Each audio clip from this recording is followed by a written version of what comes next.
গল্প কবিতা পাঠে সকলকে স্বাগত জানিয়ে শুরু করছি আজকের গল্প। গল্প যখন সত্য হয়। লেখক প্রেমেন্দ্র মিত্র। শরৎচন্দ্রকে একটি গল্প লিখতে অনুরোধ করেছিল একটি মেয়ে। স্বনির্বন্ধ অনুরোধ। মেয়েটি কিন্তু কাল্পনিক। রবীন্দ্রনাথই তাকে কল্পনায় সৃষ্টি করে তার জবানিতে শরৎচন্দ্রের কাছে তার নিজের অভিলাষের কথা জানিয়েছিলেন। আমার কাছে ওই রকমই একটি অনুরোধ নিয়ে সেদিন সন্ধ্যায় একজন এসেছিলেন। কাল্পনিক নয়, সত্যিই রক্তমাংসের একটি মেয়ে। আমার সম্পূর্ণ অচেনা। শরীরটা ভালো ছিল না। মাত্রা ছাড়া লোডশেডিংয়ে মনটাও ছিল বিগড়ে। পশ্চিমের খোলা ছাদে এসে বেশ একটু অপ্রসন্ন মনেই বসেছিলাম। এরই ওপর বাড়ির কাজের লোকটির কাছে কে একজন আমার সঙ্গে এই সন্ধ্যায় দেখা করতে এসেছেন খবর পেয়ে একেবারেই খুশি হতে পারলাম না। বিরক্তির স্বরেই জানাতে বললাম যে এরকম অসময়ে আমার পক্ষে কারুর সঙ্গে দেখা করা সম্ভব নয়। যিনি এসেছেন তিনি যেন আর কোনো দিন সকালের দিকে দেখা করতে আসেন, আর আসবার আগে ফোন করে সময়টা যেন ঠিক করে নেন।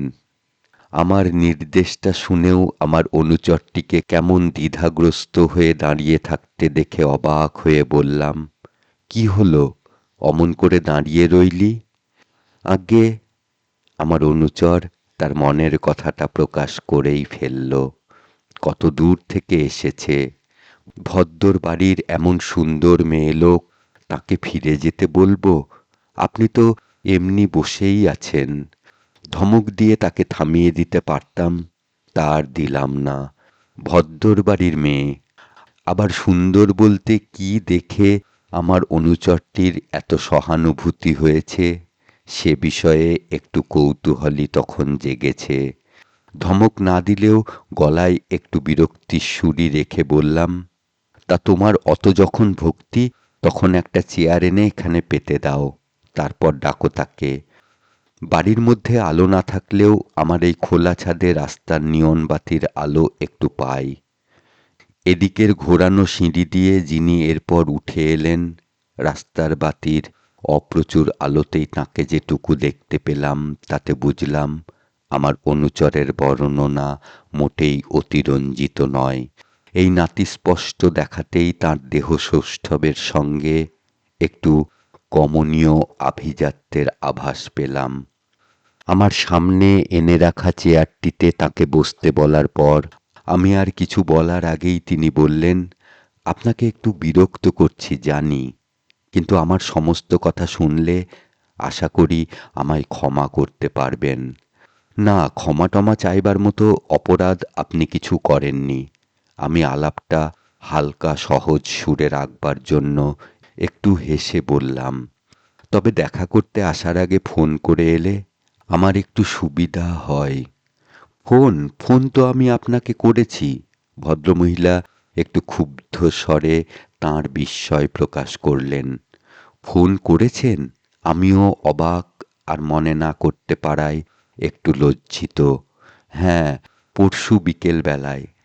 ভদ্রমহিলা আমায় মনে করিয়ে দিলেন আপনার সঙ্গে দেখা করতে চাই বলায় আপনি সঠিক তারিখ দিতে পারেননি। হপ্তাখানেক বাদে আবার ফোন করতে বলেছিলেন, কিন্তু অতদিন অপেক্ষা করা আমার পক্ষে সম্ভব নয়।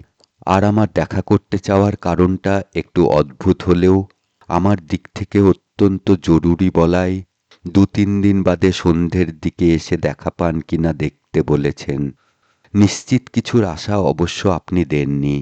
আমার আর অপেক্ষা করা সম্ভব নয় বলে আমি আজ তাই ভাগ্য পরীক্ষা করতেই এসেছি। প্রায় এক নিঃশ্বাসে এতগুলি কথা বলার পর একটু থেমে মেয়েটি আবার বললে, আমার নামটাও চিনে যদি রাখেন এই আশায় আপনাকে জানিয়েছিলাম। কথাগুলো শুনতে শুনতে সবই আমার তখন মনে পড়েছে। বিকেলের দিকেই ফোনটা এসেছিল ঠিকই। আমার এক নাতনি ফোনটি ধরে কে একজন অচেনা মহিলা আমার সঙ্গে কথা বলতে চাইছেন বলে আমায় ডেকে দিয়েছিল। কাগজে লেখা 6 পাতার নিজের লেখা গল্প কি কবিতা দেখিয়ে নিয়ে যাবার জন্য আকুল আবেদন কেউ করছে অনুমান করে তারই উপযুক্ত যান্ত্রিক গলায় সাড়া দিয়ে ফোন ধরেছিলাম। ও প্রান্তের গলাটা শুনেই কিন্তু একটু চমকে উঠতে হলো। গলাটি মধুর, কিন্তু শুধু মাধুর্য নয়, তার আরও এমন কিছু বিশেষত্ব আছে যাতে তার প্রতি একটু অতিরিক্ত মনোযোগ আপনা থেকেই আকৃষ্ট হয়। না, লেখা ছাপাবার বা দেখাবার অনুরোধ নয়, কথাগুলি যা শুনলাম সম্পূর্ণ আলাদা জাতের। প্রথমে আমিই ফোনটা ধরেছি কিনা জিজ্ঞাসা করে নিয়ে ও প্রান্তের মেয়েটি বললেন, দেখুন, একটা বিশেষ কারণে আপনার সঙ্গে যত তাড়াতাড়ি সম্ভব আমি দেখা করতে চাই। ভক্ত না হলেও আমি আপনার একজন অনুরাগী পাঠিকা। সেই হিসাবে দেখা করবার একটা দিন ও সময় জানাবেন কি?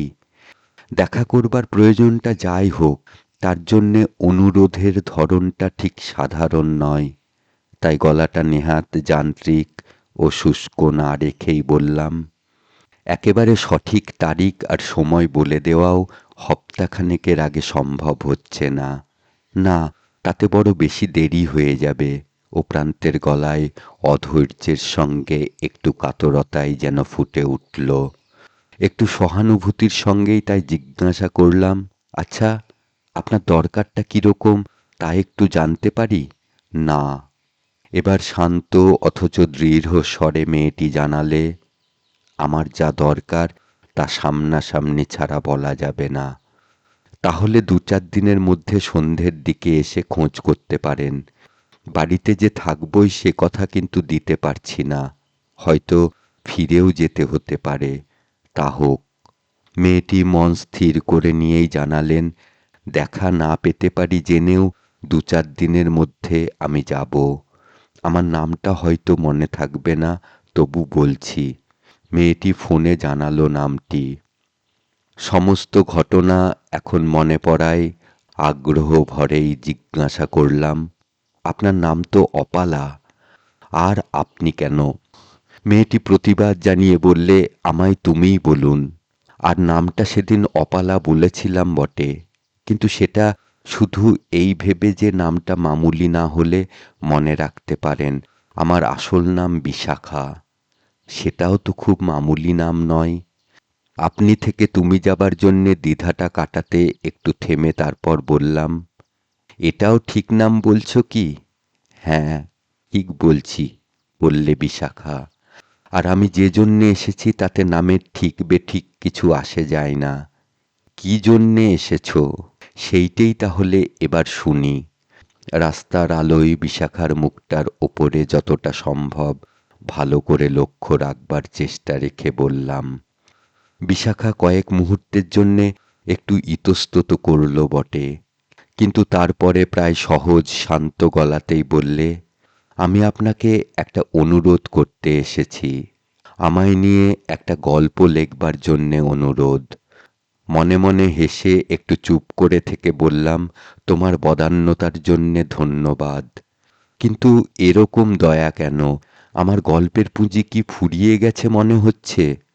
এরকম রূঢ় বিদ্রূপে যতটা আহত হবে ভেবেছিলাম, বিশাখা তা কিন্তু মোটেই হলো না। বরং অবিচলিতভাবে আমাকে উল্টে আঘাত দিয়ে বললে, অমন সস্তা নাটকের মার্কা মারা লেখক চরিত্রের মতো কথা বলছেন কেন? ও ধরনের কথা আপনার মুখে সাজে না। এ আঘাতটা আমার প্রাপ্যই ছিল, তাই রাগ না করলেও সেটা সামলে উঠে উচিত মতো কিছু বলার আগেই বিশাখা আবার বললে, আপনার কাছে আমার আসার কারণ এই যে এমন একটা জট আমার জীবনে পাকিয়ে গেছে যা খোলবার কোনো উপায় আমি খুঁজে পাচ্ছি না। আপনি লেখক, অনেক রকম মানুষের অনেক রকম জীবনের জটিলতার টানাপোড়েন দিয়ে আপনাকে গল্প বুনতে হয়। আমার জীবনের জটটা নিয়ে গল্প বুনতে বুনতে হয়তো আপনি জটের গেরোটা কী ধরনের আর তা খোলবার ফাঁসটা কোথায় বার করে ফেলতে পারেন। যে অনুরোধ আজ আপনাকে করতে এসেছি তা যে কতখানি অন্যায় আবদার তা তো ভালো করেই বুঝি, তবু এমন সর্বনাশের মুখে আজ দাঁড়িয়েছি যে হয়তো আপনার কাছেই নিজেকে বাঁচাবার পথের দিশা পাব, এই আশায় নিরুপায় হয়ে সাহায্য ভিক্ষা না করে পারছি না। বিশাখার জীবনে কি জট যে পড়েছে তা জানি না, তবে তার মনেও সে জটের পাক যে লেগেছে তা স্পষ্টই বুঝতে পারলাম। নিজের কথাগুলোই সে ভালো করে গুছিয়ে বলতে পারছে না। তবু তার সমস্যাটা যে কাল্পনিক কিছু নয় তা বুঝে সহানুভূতির স্বরেই জিজ্ঞাসা করলাম, সর্বনাশের মুখে দাঁড়িয়েছ বলছ, কি সর্বনাশ তা একটু বোঝাতে পারো? পারি বোধহয়। বিশাখা একটু চুপ করে থেকে চাপা কেমন একটু ধরা গলায় বললে, মেয়েদের জীবনে যার চেয়ে লজ্জার আর গ্লানির আর কিছু নেই, আমার সেই পদস্খলনই প্রায় অনিবার্য হয়ে উঠেছে। এমন অবস্থায় আমি পৌঁছেছি যে এ পরিণাম রোধ করবার চেষ্টাটুকু পর্যন্ত আর বোধহয় আমি করতে পারবো না। কথাগুলো বলে বিশাখা আমার দিক থেকে মুখটা খানিকক্ষণ ফিরিয়ে রাখল। এরপর বেশ কয়েক মুহূর্ত সেও যেমন চুপ তেমনি আমিও। বিশাখাই প্রথম মুখ ফিরিয়ে মৃদু গলায় জিজ্ঞাসা করলে, শুনবেন আমার কথা? বললাম, শুনব, বলো। বিশাখা তার এখনকার সংকট বোঝাতে তার সমস্ত জীবনের গল্পই আমায় সেদিন বলেছিল। রাত বেড়েছিল, লোডশেডিং শেষ হয়ে বাড়ির ভেতরে আলো জ্বলেছিল, আমরা কিন্তু ছাদ থেকে উঠিনি। বিশাখা চলে গিয়েছিল রাত প্রায় 10টায়। তার আগে দীর্ঘ প্রায় 2.5 ঘন্টা ধরে সে তার জীবনের যত খুঁটিনাটি বিবরণ দিয়েছিল, এ কাহিনীর পক্ষে সে সব অবান্তর। সে বিবরণের সার কথা এই যে, শিক্ষা দীক্ষা চালচলনে আধুনিক যুগের সঙ্গে তাল রেখে চললেও বিশাখার যে পরিবারে জন্ম তা ভেতরে ভেতরে অত্যন্ত গোঁড়া ও রক্ষণশীল। স্কুল থেকে কলেজ জীবন পর্যন্ত বিশাখা তাই এক কলেজে যাতায়াত ছাড়া স্বাধীনভাবে চলাফেরা বা সমবয়সীদের সঙ্গে মেলামেশার কোনো সুযোগ পায়নি। তবু এই বাঁধাবাঁধি নিয়মের জীবনেও মনে রং একবার একটু লেগেছিল। যার সম্বন্ধে মনে রং লেগেছিল তার নাম অতীশ। সে বিশাখার দাদারই এক সহপাঠী। জ্ঞাতিত্বের একটু সম্বন্ধও তাদের পরিবারের সঙ্গে আছে, তাই আসা যাওয়া ও একটু আধটু কথাবার্তা বলাই খুব বাধাবন্ধ ছিল না। পাল্টা ঘর হিসেবে বিশাখার সঙ্গে তার বিয়ের সম্ভাবনার কথা গুরুজনদের নিজেদের মধ্যে আলাপে কখনো সখনো তার কানে এসেছে। তার নিজের মনের রঙের কোনো আভাস বিশাখা অবশ্য অতীশকে কোনো দিন পেতে দেয়নি। এদিক দিয়ে অতীশের একদিনের একটি কথা শুধু মনে আছে, খুব মনে রাখবার মতো কথা হয়তো নয়, তবু বিশাখার নিজের মনের রঙের দরুনি কথাটা তুচ্ছতার অনেক ওপরে উঠেছে। বড় অভিধান এনসাইক্লোপিডিয়া ধরনের সব বই দাদার ঘরে থাকে। সেদিন সকালে সংস্কৃত অভিধানে একটা শব্দের সঠিক মানে জানবার জন্যে দাদার ঘরে গিয়েছিল। একটু চমকে উঠেছিল ঘরে ঢুকেই। দাদা ঘরে ছিলেন না। অতীশী একা ঘরের টেবিলে বসে কি লিখছিল। ঘরে একা অতীশকে দেখে প্রথমে ফিরে আসতেই যাচ্ছিল, কিন্তু আসেনি। বইয়ের র্যাকগুলোর দিকে এগিয়ে গিয়েছিল একরকম ধীর স্থির ভাবেই। অতীশ টেবিলের ওপরকার লেখা থেকে মুখ তুলে তার দিকে চেয়ে বলেছিল, কি অভিধান দেখতে তো? কোন কথাটা আটকালো এবার? ভেতরে আড়ষ্ট বোধ করলেও বিশাখা প্রায় সহজ গলাতেই বলতে পেরেছিল, আপনাকে বলে কি হবে, আপনি কি সংস্কৃত কথার মানে পারবেন? অতীশ দুহাত তুলে যেন ভয়ের ভঙ্গি করে বলেছিল, রক্ষা করো, সংস্কৃতের অনুস্বর বিসর্গ দেখলেই আমার পেট কনকন করে, তুমি অভিধানই দেখো। একটু হেসে তাই দেখেছিল বিশাখা। শব্দটা দেখা হয়ে যাবার পর অভিধানটা বন্ধ করে র্যাকে রাখবার সময় বেশ একটু অস্বস্তির সঙ্গেই বুঝতে পেরেছিল যে অতীশ তার দিকেই চেয়ে আছে। সে চেয়ে থাকাটা যেন লক্ষ্য না করেই উঠে ঘর থেকে বেরিয়ে যাবার জন্যে পা বাড়াতে অতীশ বলেছিল, বিশাখা, তুমি এরকম বেগনি রঙের শাড়ি আর পরবে না, আমার ভালো লাগে না। এরকম অদ্ভুত কথা অতীশ হঠাৎ বলতে পারে ভাবতেই পারেনি বিশাখা। তার মুখ চোখ লাল হয়ে উঠেছিল লজ্জায়, অস্বস্তিতে। দুই এক মুহূর্ত থমকে দাঁড়িয়ে থেকে সে তারপর ঘর থেকে ছুটে বেরিয়ে গিয়েছিল। মনে যে স্বপ্নের আবেশটুকু লেগেছিল তা কিন্তু আর গাঢ় হতে পারেনি, তা ক্রমে ভেঙেই গিয়েছিল চারিদিকের আঘাতে। কিছুদিন বাদেই তার নতুন এক জায়গায় বিয়ের সম্বন্ধ হবার কথা শুনেছিল। সম্বন্ধ নাকি অত্যন্ত ভালো, অত্যন্ত নিষ্ঠাবান প্রাচীন পণ্ডিত বংশ তো বটেই, তার ওপর পাত্র নিজেই বংশের মুখোজ্জ্বল করা অত্যন্ত কৃতী পুরুষ। অধ্যাপনায় তার বৃত্তি, বয়স হিসেবে অধ্যাপকের অনেক উচ্চ পদে সে প্রতিষ্ঠিত। এরকম একটা ভালো সম্বন্ধের সম্ভাবনা হওয়ার দরুন অতীশের কথাটা চাপাই পড়েছিল একেবারে। নতুন পাত্রের চেনাশোনা আপনার জনেদের কারুর কারুর সঙ্গে বিশাখারও যোগাযোগ হয়েছে।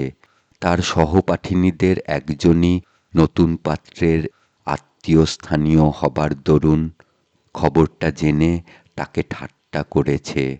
কী রে, দিনু গোসাইদের বাড়ির বউ হচ্ছিস? হ্যাঁ, হলামি না হয়। বিশাখাও ঠাট্টা সুরে বলেছিল, তাতে দোষটা কি? দোষ? সহপাঠিনী গলায় প্রতিবাদের সুর তুলে বলেছিল, ও বাড়ির বউ অনেক পুণ্যিতে হয়, ওরা যেমন পণ্ডিত তেমন নৈকস্য কুলীন বংশ, শুধু আচার বিচার নিয়ম নিষ্ঠার ঠেলা বড় বেশি। তার মানে? বিশাখা ঠাট্টার সুরেই বলেছিল, যেন ঠাকুর ঘরের সঙ্গেই বিয়ে হয়েছে, অবস্থাটা এই রকম হবে, কেমন? একরকম তাই বলতে পারিস, সহপাঠিনী হেসে বলেছিল। ওদের জ্ঞাতিগোত্তর হয়ে আমরাই বলি যে, ওরা টাকা কড়ি তো বটেই, কাগজের নোটটোটো গঙ্গা জলে না ধুয়ে শুকিয়ে সিন্দুকে তোলে না। খুব ভালো, খুব ভালো। বিশাখা হাসতে হাসতেই বলেছিল, ও বাড়ির বউ হলে কি করব জানিস? কারুর সঙ্গে প্রেম করে পালিয়ে যাব। বিশাখার সেই বাড়িতেই শেষ পর্যন্ত বিয়ে হয়েছিল। আচার বিচার নিয়ম নিষ্ঠা বাড়াবাড়ি নিয়ে যা সব শুনছিল তা সম্পূর্ণ অতিরঞ্জিত রটনা বলে বুঝতে পেরেছে কিছুদিনের মধ্যেই।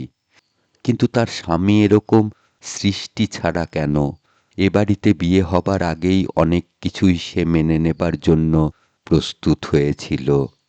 মেনে নিজেকে মানিয়ে নিয়েও ছিল অনেক কিছুতে, আর তাতে খুব কষ্টও যে পেয়েছে তাও বলতে পারবে না মোটেই। শুধু তার স্বামীর বেলায় সব ধারণা কল্পনা নিষ্ঠুরভাবে মিথ্যে হয়ে গিয়ে তার সমস্ত আশা আকাঙ্ক্ষার সঙ্গে সব সংকল্পও চুরমার হয়ে যাবার অবস্থা হয়েছে। স্বামী যেমন মহাপণ্ডিত তেমনি শুদ্ধ অত্যন্ত নিষ্ঠাবান শাস্ত্রাচারী মানুষ বলে সে শুনেছিল। নিজেকে তাঁর সহধর্মিণী হবার মতো করে তৈরি করে নেবে এরকম একটা প্রতিজ্ঞাও করেছিল মনে মনে। সত্যি কথা বলতে গেলে বিয়ের রাত্রে শুভদৃষ্টির সময় দেখে আশাতীতভাবে ভালো লেগেছিল স্বামীকে। বলিষ্ঠ দীর্ঘকায় চেহারায়, সত্যিই সুপুরুষ, আপত্তিকর একজোড়া ঝাঁপলা গোঁফ। মনে মনে তখনই ঠিক করেছিল ও গোঁফ খুব বেশি দিন চক্ষুপীড়া হয়ে থাকতে দেবে না। কিন্তু স্বামী ক্রমশ দুর্বোধ্য প্রহেলিকা হয়ে উঠে তার আশা আকাঙ্ক্ষা কল্পনা ধূলিসাৎ করে দিয়েছে। এক ঘরে একই ছাদের তলায় বাস করেও স্বামী যেন তার ধরাছোঁয়ার বাইরে ভিন্ন জগতের মানুষ। ঘুমোতে বিশাখা চায়নি, ঘুমোয়ওনি অনেকক্ষণ পর্যন্ত, কিন্তু স্বামীর স্নান সেরে আসতে অসম্ভব দেরি হয়েছে। সারাদিন ফুলশয্যার এই অনুষ্ঠানের ব্যাপারে শরীরের ওপর যে চাপ গেছে তাতে এক সময়ে দু চোখের পাতা আপনা থেকে গেছে জড়িয়ে। কখন যে ঘুমিয়ে পড়েছে জানতে পারেনি। প্রায় শেষ রাত্রে ধড়মড়িয়ে উঠে পড়ে দেখেছে সে প্রশস্ত বিছানায় গুটিসুটি পাকিয়ে ঘুমোচ্ছিল বটে, কিন্তু স্বামী বিছানায় শুতেই আসেননি। ঘরের একধারের একটি ডিভানে আধশোয়া অবস্থায় ঘুমেই চোখ বুজে আছেন মনে হয়। স্বামীর সঙ্গে তার এ দূরত্ব তারপর থেকে এখনো পর্যন্ত আর ঘোচেনি। স্বামী যেন দূরত্বটা বাড়াবার চেষ্টাই করেছেন ইচ্ছা করে। সকাল সন্ধ্যায় পূজা আহ্নিক যেন শেষ হতে চায় না। বিশাখার সঙ্গে দেখাই হয় নামমাত্র, কথাবার্তা দু চারটের বেশি হয় না। সে কথাবার্তা নববিবাহিত স্বামী স্ত্রীর বলে মনে করার কোনো কারণ নেই। আজ আরেকটু চন্দন ঘষে রেখো, সে তার রক্তচন্দন দুই। বিকেলে পাশের বাড়িতে আজ রামায়ণ পাঠ হবে, ইচ্ছে করলে পিসিমার সঙ্গে যেতে পারো। এরকম একটু আধটু আলাপের বেশি দুজনের মধ্যে আর কোনো যোগাযোগই ছিল না। স্বামীর আপনার লোকজনের মধ্যেও এ ব্যাপার নিয়ে কথাবার্তা যে একেবারে হয়নি এমন নয়। আত্মীয়স্থানীয় বিশাখার সমবয়সী মেয়েদের একজন তো বলেই ফেলেছিল বিশাখার কাছে, বিয়ের পরই তো যোগুদার পুজোপাঠ ধর্মকর্মের বাসনা কেন যে এত বেড়েছে জানি না ভাই। ওই রকম আরেকটি সমবয়সী মেয়ে ঠাট্টাচ্ছলে যা বলেছে তাতে বিশাখা হাসবে না কাঁদবে ভেবে পায়নি।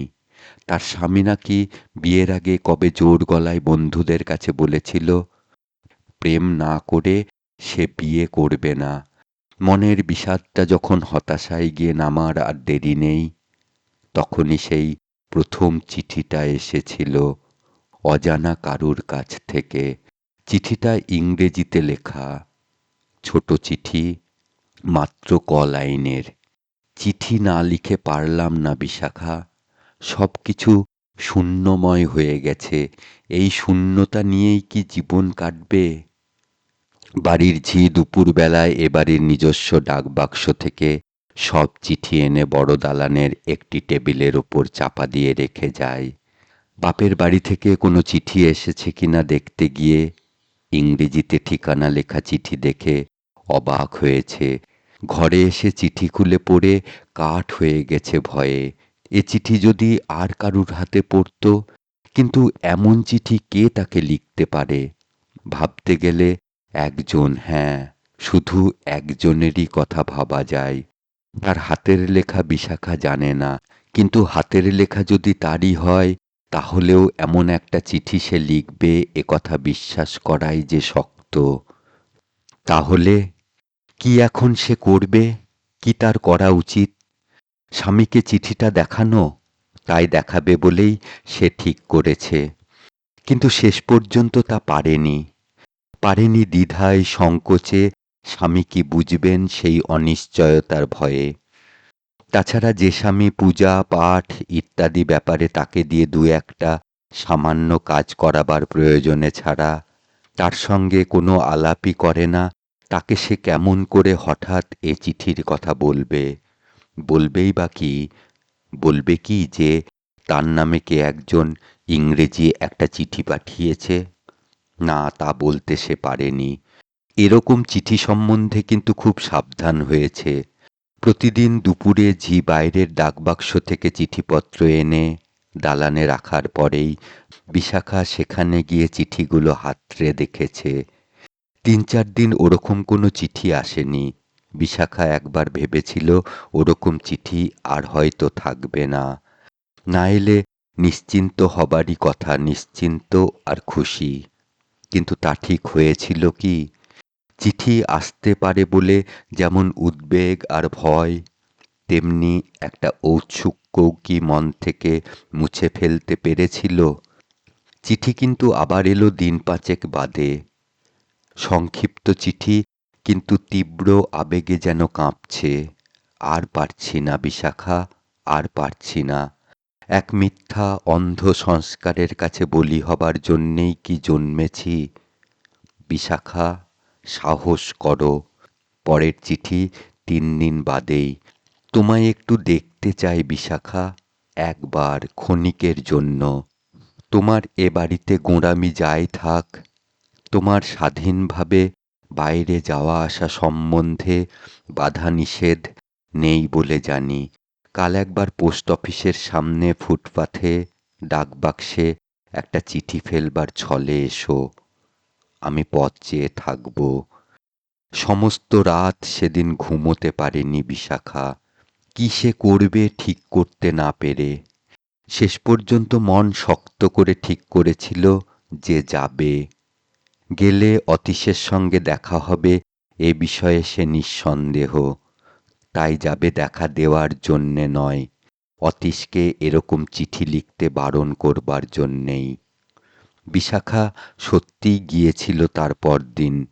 ইচ্ছে করেই শাড়িটা পরে গিয়েছিল বেগুনি রঙের। অতীশের সঙ্গে কিন্তু দেখা হয়নি। যে কোনো কারণে হোক অতীশ দেখা দিতে চায়নি বলে বুঝেছে বিশাখা। চিঠি অবশ্য 2 দিন বাদে ঠিক পেয়েছে। চিঠিতে বেগুনি রঙের শাড়িটা সম্বন্ধে একটু কিছু লেখা থাকবে মনে করেছিল বিশাখা, কিন্তু সেরকম কোনো উল্লেখই ছিল না তাতে। শুধু 3টি আকুল ছত্র। তোমাকে দেখলাম বিশাখা। এ দেখা যে কতখানি যন্ত্রণা আর কি তীব্র আনন্দ তা বোঝাতে পারবো না। কাছে গেলে কি করে বসতে পারি জানি না বলে দূর থেকেই চলে এলাম। আমি তৈরি হচ্ছি বিশাখা, পরের চিঠির জন্যে অপেক্ষা করো। এই চিঠি পাবার পরই বিশাখা আমার কাছে এসেছিল আর এ পর্যন্ত সমস্ত কাহিনী শুনিয়ে তাকে নিয়ে একটি গল্প লিখতে বলেছিল। বলেছিল আমি দিশাহারা, আমায় নিয়ে গল্প লিখলে আপনি হয়তো আমার এ নিদারুণ সংকট থেকে মুক্তির একটা পথ পেয়ে যেতে পারেন। দোহাই আপনার, আপনি আমায় নিয়ে একটা গল্প লিখুন। আমি সে গল্প শুনতে আসব 2 হপ্তা বাদে, ঠিক এমনই সময়ে। আমি সে গল্প লিখতে পারিনি। বিশাখাও আসেনি 2 হপ্তা বাদে। তার বদলে 1 মাস বাদে তার একটি চিঠি পেয়েছি। তাতে সে লিখেছে, আপনি গল্প লিখেছেন কি না জানি না, তবে আমার আর তা শোনবার দরকার নেই। নিজের সমস্যা আমি নিজেই সমাধান করেছি। আমি পালিয়ে এসেছি আমায় যে চিঠি লিখত তারই সঙ্গে। আপনার সঙ্গে দেখা করে আসবার পর 2টি অমনি বেনামি চিঠি আমি পাই। দ্বিতীয় চিঠিটি আমার নিয়তিরই পাঠানো বলতে পারি। সে চিঠিতে বেশি কিছু লেখা ছিল না, শুধু লেখা ছিল, সব ব্যবস্থা পাকা বিশাখা। এই খামের মধ্যে একটি টিকিট পাবে। রাত 7:30টায় হাওড়া 8 নম্বর প্ল্যাটফর্ম থেকে যে ট্রেন ছাড়বে তার একটি ফার্স্ট ক্লাস কুপে রিজার্ভ করে রেখেছি।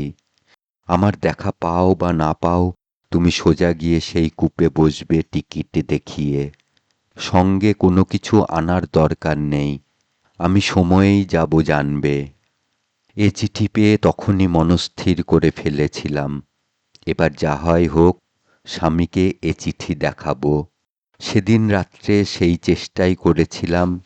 স্বামী পুজোর কি আয়োজনের কথা বলতে আমায় ডেকে কথা বলতেই বাধা দিয়ে বলেছিলাম, শোনো, একটা দারুণ দরকারি কথা তোমাকে আমার বলবার আছে, আর এখনই তা না বললেই নয়। কারণ আমাদের জীবনের বর্তমান ভবিষ্যৎ সব কিছু তার ওপর নির্ভর। আর কিছু বলতে পারিনি। স্বামী অধৈর্যের সঙ্গে আমার কথায় বাধা দিয়ে বলেছেন, যাক যাক, ও কথা কাল রাত্রে কি পরশু সকালে বলো, এখন যা বলছি শোনো। স্বামী এরপর তাঁর পুজোর জন্যে একটি করণীয় আমায় বিশদ করে বুঝিয়েছেন। আমি তৎক্ষণাৎ মন স্থির করে নিয়ে সম্পূর্ণ নীরব হয়ে গেছি। পরের দিন ঠিক সময়ের মিনিট 20 আগে হাওড়া স্টেশনে গেছি। টিকিটি দেখিয়ে কামরা খুঁজতে গিয়ে জেনেছি কূপটা সাধারণ ফার্স্ট ক্লাস নয়, এয়ার কন্ডিশনড ফার্স্ট ক্লাস। কয়েক মিনিটের দ্বিধাদ্বন্দ্ব করে তারপর কোচটি খুঁজে নিয়ে তাতে ঢুকেছি। এয়ার কন্ডিশনড কোচের বাইরের দরজা যেন নিশ্ছিদ্র হয়ে বন্ধ হয়ে গেছে। কন্ডাক্টর গার্ড কুপেটি দেখিয়ে দিয়েছেন আমায়, যেন এক মৃত্যুর দরজা পার হয়ে সেখানে গিয়ে ঢুকেছে। না, কেউ তখনও সেখানে নেই। কামরা বেশ ঠান্ডা, তবু কামরার ভেতরকার বেসিনের কল টিপে কিছু জল মুখে আর কপালে লাগিয়ে জানালার ধারে গিয়ে বসেছি। স্থির হয়ে বসতে পারিনি কিছুতেই। নিজের হাতঘড়িটা দেখেছি, সময় হয়ে এসেছে 4, তারপর 3, তারপর মাত্র 2 মিনিট। আর অস্থির হয়ে উঠে পড়েছি। কিছুতেই আর থাকতে পারবো না এখানে, কিছুতেই না। দরজা খুলে ফেলে অস্থিরভাবে বাইরে বার হতে গেছি, কিন্তু পারিনি। চিৎকার করে বলেছি, আমি নেমে যাব। নেমে যাবেন? কে একজন আমায় বাধা দিচ্ছে।